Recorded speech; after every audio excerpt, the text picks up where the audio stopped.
Alo, bonjour, hola, ciao, hello. Здравейте всички! Krásné dopoledne vám přeji. Buenos días a todos. Good morning! Bonjour. Καλημέρα σας! Hello! Good morning, everyone. Dzień dobry.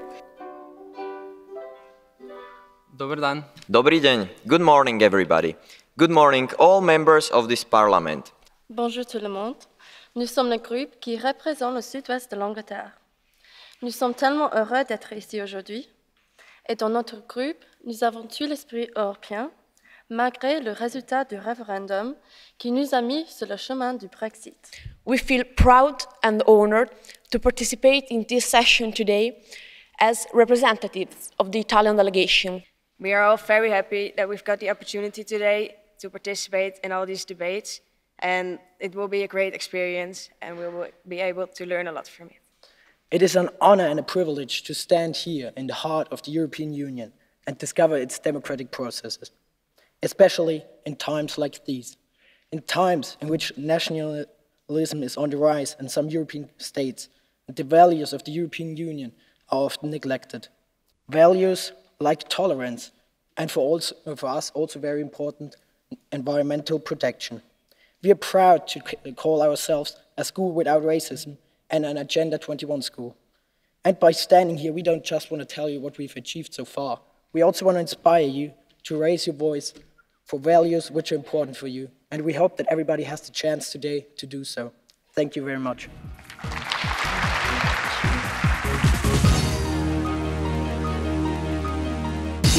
Je suis vraiment ravie de... I am delighted to be able to participate. This is the first time. You're here for the first time, but I'm also participating for the first time in this Euroscola meeting, although there are some schools from my region in Aragon which are participating and who are participating in this Euroscola Day. But it is also true that when you are in Strasbourg and you are sitting here in Strasbourg, but we are in Brussels at the moment, so sometimes it's rather difficult to be in contact with you. But technology has made gigantic steps forward, so this is why I'm able to be with you here today and to be able to answer your questions. Is the European completion possible, given that Europe consists of countries of different speeds? And if that is possible, can we really talk about a completion? Thank you. Alors, je pense que pour être fort, nous tous... Cohesion was not so strong. And we must strengthen solidarity. And to do so, we need a better, more equipped budget. The European Parliament is trying to defend this, trying to defend a budget which should have more possibilities, not the budget like the budget we had last time, which was quite limited. We are now trying to have a 1.23% of European GDP as a European budget. This may not seem like much, but member states really wanted to have a European budget which enables us to create added value. And this is a budget which will really enable member states to carry out social policies. It's a budget which must have a possibility to act on the social pillar, for example, on sustainable development, and on supporting all of these issues which are central to Europe. The European Pillar of Social Rights is one which has just been agreed upon and passed, but now it's really also going to be in your hands to move on with this.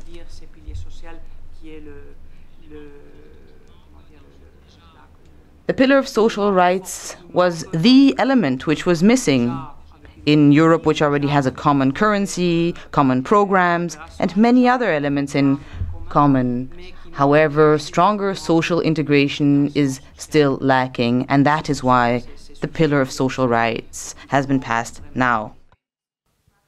I would like to find out your outlook on the wage gap situation between young people and the older workers, since creating new jobs in some countries isn't minimalizing it. This is a subject which came after the crisis as well, because we saw that the difference between the different member states, that there was a point on which all member states had a problem, and a serious problem. It's perfectly true that in member states where the economic and social situation was more precarious, as the case of the southern countries, also in Ireland as well, the difference between the salaries, between average salaries of the workers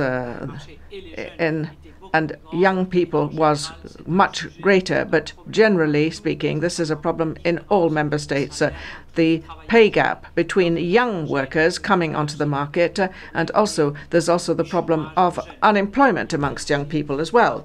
There is a larger proportion of unemployment amongst young people and people who are working in rather precarious or uncertain job contracts and don't have, and this does give rise to problems for promotion, for future integration, for pensions, and so on. So this again, but I have to refer to this social pillar, and this is one of the subjects that we tried to touch. We tried to find solutions through guarantees offered to young people. This is a program to help shore up the situation we saw after the economic and social crisis. This became the difference became critical, so we can't really catch it up. But this guarantee for young people to make sure that young people would be able to enter the labor market, to find jobs, to find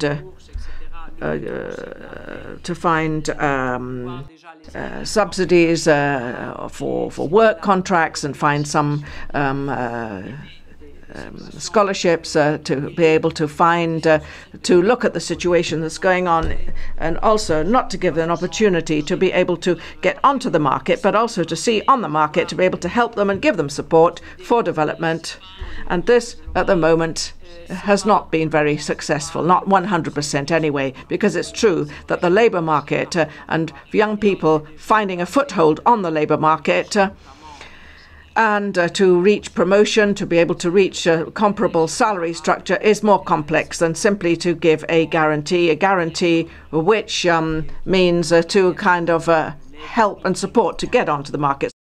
In the possibility of Brexit, will this be beneficial in any way for the European Commission in terms of developing other EU countries, taking into consideration that the majority of headquarters of crucial firms are based in the UK? Thank you.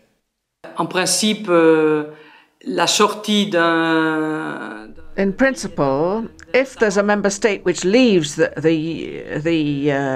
Union, the United Kingdom, that isn't a good news for us. It doesn't strengthen the European Union, despite what some people might think. But it's true that in the present situation, since we have to suppose that in 1 year's time decisions are going to have to be taken, well, we will have to reorganize everything which, with regard to the agencies in the United Kingdom, they are taking decisions at the moment, and this might, some people might think that this might help some cities or some member states where the agencies might be shifted to, or there might be some of the headquarters of banks or elsewhere. But of course, the wealth of having a country like the UK, with its great capacities and with its great, how shall I put it, I don't know, everything that it has contributed. For example, in terms of diplomacy, with regard to defense elements and so on, we will be missing them sorely. It isn't good news for us, as I say, but even with the 27, we should be able to continue, and we must be strong as well. Thank you. We all know of the huge gender gap in payment between men and women. How does the European Union tackle with that? Between men being paid more over women that could also take the same jobs? Thank you.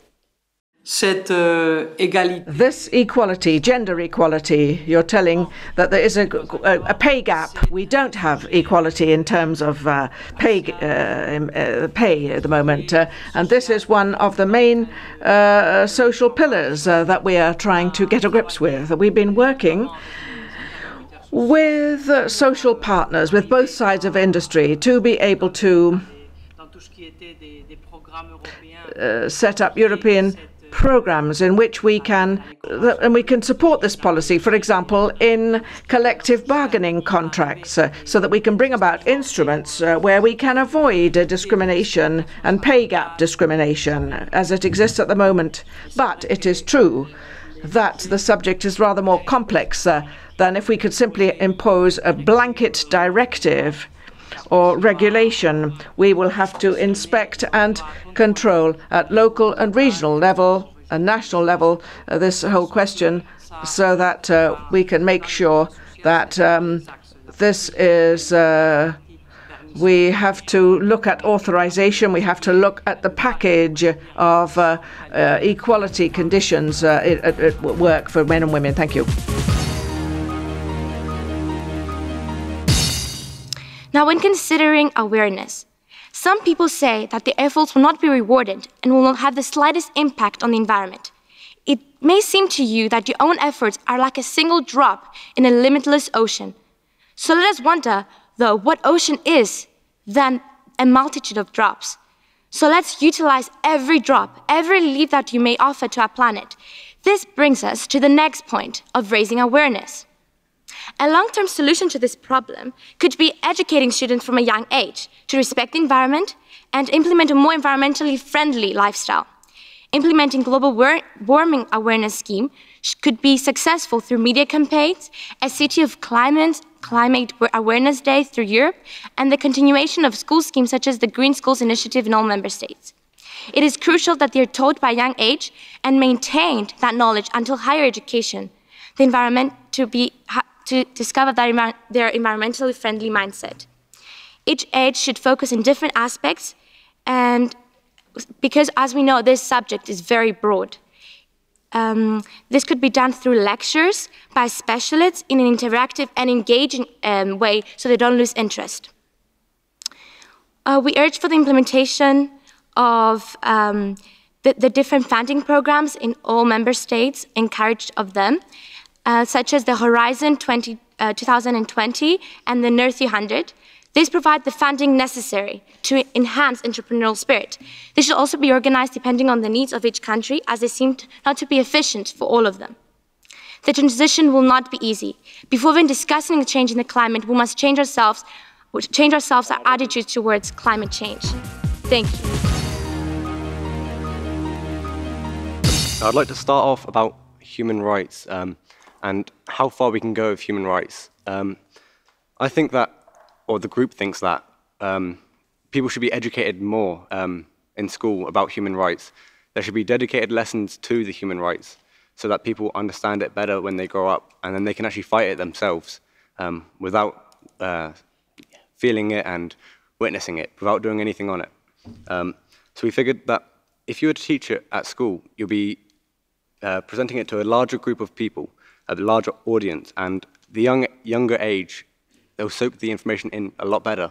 So if we could produce lessons for human rights, it'd be much better for people in the younger generation to grow up in the UK and EU. Back to education.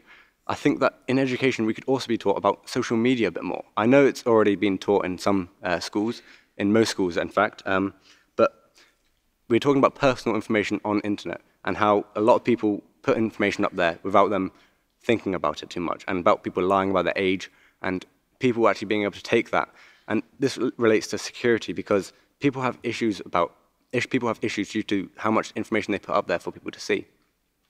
So we discussed this, and we come to two different conclusions, for and against. It was a very debatable topic, and one of the conclusions we come to was that should social media not allow people to put in their ages? The problem with this was the fact that security for content issues, like inappropriate content, you need to put an age on that so that people could see it. But then we were thinking about human rights and being allowed to do whatever you want, no matter what age. So that also was a very debatable topic. The first proposal is about education. Studying students in the last year of study can get an opportunity to go to developing countries, something like Erasmus, but instead of doing actual learning, they will help locals to learn. They will go to local communities and they will establish there some educational and intellectual society.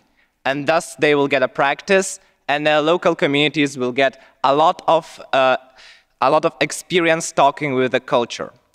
Our idea is to help with the trade, not to give money directly, but to improve the trade with countries which need development. The main idea how to do it is to lower taxation and increase the number of firms which conduct this trade. Another one, really important figure we have thought about is how we should control it. And we thought about a committee with both sides represented, with a side of acceptor and a side of donor represented, and where they can talk and decide on their own what policies they should take to help their countries. And also, we are very aware of the problem of corruption in the poor and undeveloped countries. So to fight it, we will ask a committee to make short-term goals, which will line in a long-term goal, and that short-term goals will be very concrete. If you don't set that goal until the time arrives, you will be cut funding. And that's briefly what we spoke in our committee. Thank you. Do we all have the same common values, or do we live in a Europe of two speeds? Europe faces an existential crisis. There's a lack of knowledge about Europe, so there's a need to promote educational programs such as Euroscola, Erasmus, Comenius. As long as it concerns the relationships with the neighbours, there's a need of diplomacy, and European values should be promoted around the world. Moreover, Europe should be the model for the rest of the world. Also, there should be more emphasis to the budgets, and there should be more spending for science and education.